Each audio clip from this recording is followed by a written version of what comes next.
शहबाज शरीफ ना अहली के अब एक ऐसे दरवाजे के ऊपर पहुंचकर खड़ा हो गया है कि जिस दरवाजे से किसी भी वक्त हाथ निकलेगा शहबाज शरीफ को उसकी ना अहली का नोटिस पकड़ाएगा और फिर शहबाज शरीफ को घर भिजवा देगा। और दूसरी जानिब राना सनाउल्लाह मुसलसल धमकियां दे रहे हैं कि जी इलेक्शन तो किसी सूरत नहीं करवाए जाएंगे और ना ही हम इलेक्शन के लिए तैयार हैं। अब आज तक के ये जो सारे मामलात हैं, एक साल हो गया इस हुकूमत को चलाते हुए, एक साल हो गया ये हुकूमत सामने आई हुई है। इस एक साल के अंदर इस वक्त जो आसिफ अली जरदारी है वो ही सबसे ज्यादा ना सिर्फ फायदे में रहा है बल्कि वही इन सब का गुरु घंटाल है, वही इन सब को लेकर चला रहा था। और नून लीग को उसने अब इतनी बुरी तरह डिस्ट्रॉय करके रख दिया है, नून लीग को उसने इतनी बुरी तरह से गिरा के रख दिया कि अब नून लीग के लिए कोई रास्ता नहीं बचे और सारा फायदा सिर्फ और सिर्फ जरदारी ले गया। अब वो कैसे, आप समझे कि अब नून लीग के अंदर तो इतनी हिम्मत थी नहीं कि वो इमरान खान की इतनी मजबूत हुकूमत को गिरा सकती, तो फिर इमरान खान की हुकूमत गिराने का ये जो सारा खेल था इसका जो सबसे बड़ा बेनिफिशरी है वो भी जरदारी है। आप गौर करें, इस वक्त इमरान खान और एस्टेब्लिशमेंट आपस के अंदर लड़ रहे हैं। पीडीएम इमरान खान के साथ भी लड़ रही है, अदलिया के साथ भी लड़ रही है, अदलिया के अंदर जजेस एक दूसरे के साथ लड़ रहे हैं। और ये सारे मामला कब से शुरू हैं? जब से इमरान खान की हुकूमत गई है, पीडीएम वजूद में आई है।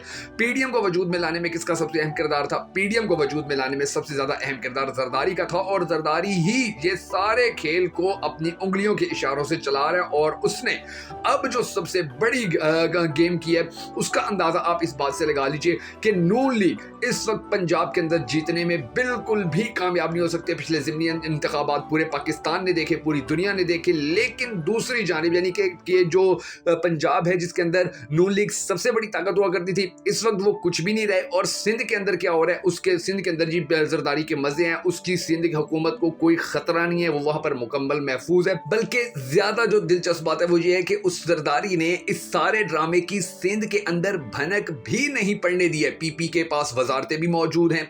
अब अगली जो गेम है वो भी बड़ी दिलचस्प है कि नवाज शरीफ पहले से ना अहल है, मरियम बीबी ना अहल है, इलेक्शन नहीं जीत सकती। अब शहबाज शरीफ भी अगर ना अहल हो जाता है तो जरदारी के पास फिर पाकिस्तान का अगला वजीर आजम बनाने के लिए सिर्फ एक शख्स बच जाएगा जो होगा वजीर आजम, और उसका नाम है बिलावल भुट्टो जरदारी। अब जरदारी ने अपने सारे प्लान को, अपने बेटे को वजीर आजम बनाने का जो प्लान था उसका, ना शहबाज शरीफ को ना अहल करवाने का जो प्लान था, उसको किस तरह से कामयाबी के इंतहाई करीब पहुंचा लिया। बड़ी दिलचस्प कहानी सामने आई है जो आज के इस वीडियो के अंदर मैं आपको बताने जा रहा हूं। मगर उससे पहले हम सबको अल्लाह तबारक व तआला के हुजूर गिड़गिड़ा कर ये दुआ कर रही है कि ए हमारे परवरदिगार, हमारे मुल्क के ऊपर, हमारे हाल के ऊपर रहम फरमा और इमरान खान को पाकिस्तान का अगला वजीर आजम बना, ताकि आने वाला वक्त पाकिस्तानियों के लिए अच्छा भी हो, पाकिस्तानियों के लिए बेहतर और खुशखबरियां लेकर आने वाला वक्त। तो अगर आप भी इस दुआ में शामिल होना चाहें तो कमेंट सेक्शन के अंदर आमीन जरूर लिख दीजिएगा। और अगर अब तक आपने हमारे यूट्यूब चैनल को सब्सक्राइब नहीं किया है तो जरूर कर लीजिए और बेल आइकन को प्रेस करना हरगिज मत भूलिएगा ताकि आपको हमारी तमाम तर वीडियोस बर वक्त मौसूल होती रहें। मैं हूं शकील हैदर और आप देख रहे हैं आपका पसंदीदा चैनल बगा फैक्ट्स। नाज़रीन ग्रामी, जरदारी की बड़ी शदीद ख्वाहिश है कि मैं एक बार फिर पाकिस्तान का सदर बनूं और मेरा बेटा वजीर आजम हो, और ये अब मुमकिन होता नजर भी आ रहा है क्योंकि शहबाज शरीफ अगर ना अहल हो जाता है और जरदारी जो है वो मुसलसल शहबाज शरीफ को ना अहली वाले कामों के ऊपर पुश भी कर रहा है। वो अदलिया के खिलाफ उसको आगे से आगे धकेल रहे कि तुम अदलिया के खिलाफ चलते जाओ, तुम्हें कुछ नहीं होगा। और उसकी ख्वाहिश दरअसल ये है कि ये जल्द अज जल्द ना अहल हो जाए। उसके बाद क्या सीन होगा? उसके बाद सीन ये होगा कि ये अपने बेटे को वजीर आजम बना लेगा, खुद सदर बन जाएगा। सिंध में पहले ही इसकी हुकूमत है, यानी कि पीपी की सिंध के अंदर हुकूमत है, तो इनको हर तरफ से फायदा ही फायदा, इनकी पांचों उंगलियां घी के अंदर होंगी। और ऊपर से क्या हो रहा है, नून लीग को मजीद खत्म करने के लिए राना सनाउल्लाह धमकियां दे रहा है। वो कहता है कि जी अगर किसी ने 21,000 रुपए दिए तो फिर देखा जाएगा।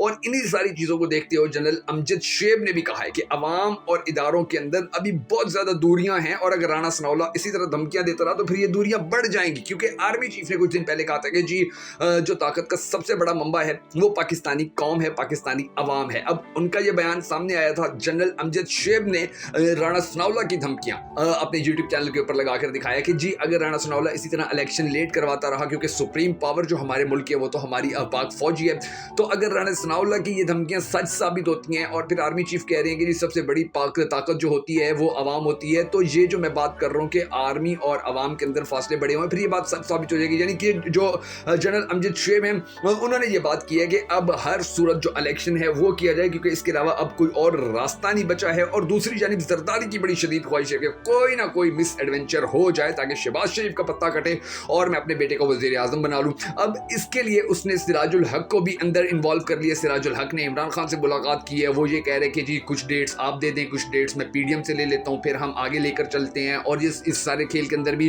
زرداری مکمل طور پر انوالو ہے, کیونکہ وہ چاہتا ہے کہ الیکشن تو وقت کے اوپر ہو جائے مگر اس سے پہلے شہباز شریف نااہل ہو جائے تاکہ وہ اپنے بیٹے کو پھر آنے والے وقت کے اندر وزیر اعظم بنا سکے. بہرحال دیکھنا چاہیے کہ آنے والا وقت کس کے لیے کتنا فائدہ مند اور نقصان دہ ہوتا ہے. بہت ساری دعاؤں میں یاد رکھیے گا. اللہ حافظ.